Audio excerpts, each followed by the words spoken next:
Hello everyone, hope you're doing well. Today we are back on War Thunder looking at the dev server for Fire and Ice, and we're having a look at the new little PT boat that is coming to the German tech tree. This is the Type 152 Hugin. It is a post-Second World War little PT boat, and you'll find it in the Coastal Fleet tree after the Christian de Grosse, which is right here.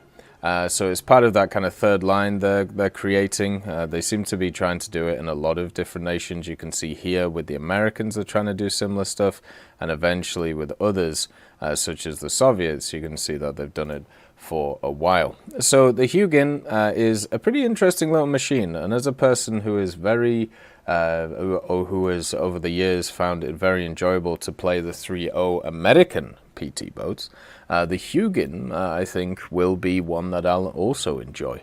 It has all of the trademarks of being pretty fun. It has two 40mm Bofors on it, and also it has 4 torpedoes which can be used. Now, the 40mm Bofors, these are the L70s. So these are the post-World War II Bofors, which actually are pretty rapid fire. They also gave them some interesting munitions that we'll have a look at, but just to kind of give you an idea of how quickly these things fire compared to standard Bofors that you may be used to in the Second World War, you can see here.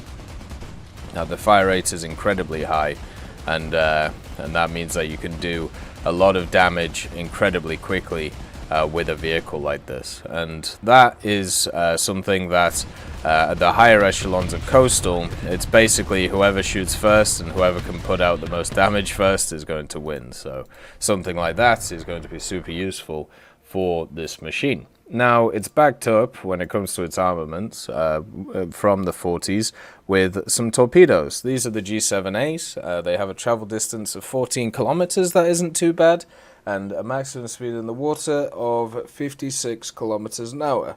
So overall, they're not that bad as torpedoes. The travel distance is actually a lot better than I thought it would be on these ones. So props to them, I suppose, and it gives you an extra option, especially since this thing is at 3.7 right now.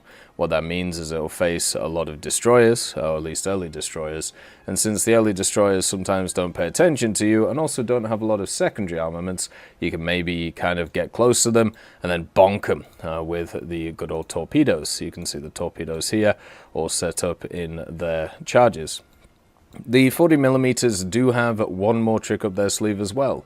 Not just a really good fire rate and a really good reload rate. What they also have is access to some interesting rounds. So the standard round that you get is just a HET. So a HEF-T, high explosive fragmentation tracer shell, has 114 grams of TNT equivalent and not a lot of penetration. But as a rank 4 modification, this machine for its 40mm actually has access to a HETPF shell. Now this is going to add like a HEVT shell in the game and has more penetration in the form of 1mm, and then also it has a higher TNT equivalent with 190 grams in the machine itself. So it has more TNT, it has the HEVT idea, so it's going to be great for shooting down aircraft, and also should be useful kind of doing a bit of damage to some smaller machines if you find them in these coastal areas. It also gets itself artillery support, so you can donk people with that as well if you're around the place, and it just means that the overall offensive weaponry on this thing is pretty good. For quite a small machine with only 36 crew and also not a ton of armor, only 40mm of wood on the hull, this thing should be able to do a decent amount of damage even while it's dying in some kind of trade. The cool thing as well is you can see they've added more descriptions to different stuff for naval. Hopefully they expand this to the rest of the game, but you can see there's a lot of ammunition in the front, so you've got to be careful of ammo racks. You've got the 2-engine system at the back here, and then also a bunch of fuel tanks in the center with the bridge also there as well, with the pumps in the front just to make sure that the thing doesn't sink. But yeah, I'm really I'm really happy to see this thing. The Hugin looks really nice. It looks like a vehicle that I am personally going to enjoy quite a lot. And the German tree has a ton of these types of vehicles. They have a lot of them which have these like rapid fire 40s on them, or at least rapid fire guns in general. And they just have a lot of stuff which is really fun to generally play. So I think when it comes to this tech tree, there should be, a lot of interest in it. I know a lot of people kind of overlook the coastal stuff for the higher tier stuff, but coastal can be fantastic to get into because of the simple fact that you can capture zones in it super quickly, and you can then from there just kind of give your team a heads up, or give your team like a front foot to push from to win the game. And machines like this can definitely give that to you. You can see that the torpedoes are actually pretty slow through the water.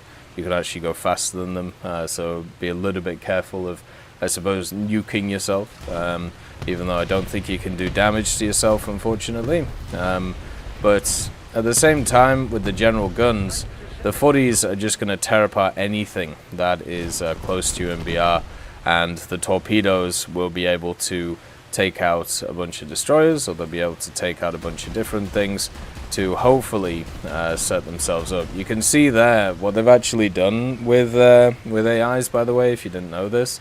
So AI destroyers now will actually shoot, they will actually shoot torpedoes at you. So you got to be a bit careful that they don't launch them at you, and always watch out for those things now as they're kind of pushing forward. Because of the rapid fire of the 40s, what you can do is you can take out individual guns on destroyers quite easily.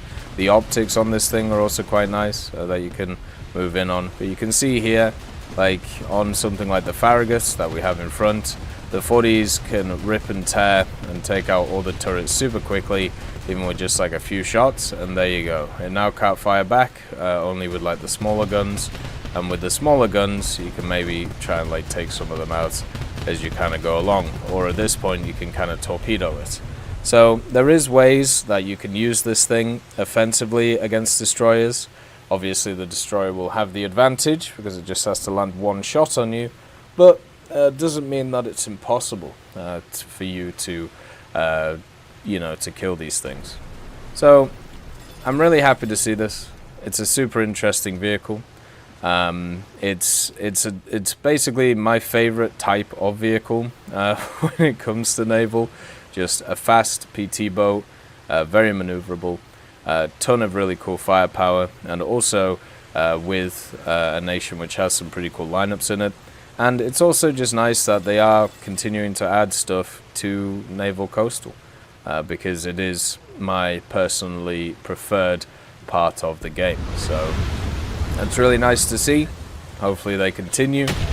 Hopefully everything goes well with it. And I hope you all have a wonderful day. And I'll see you next time.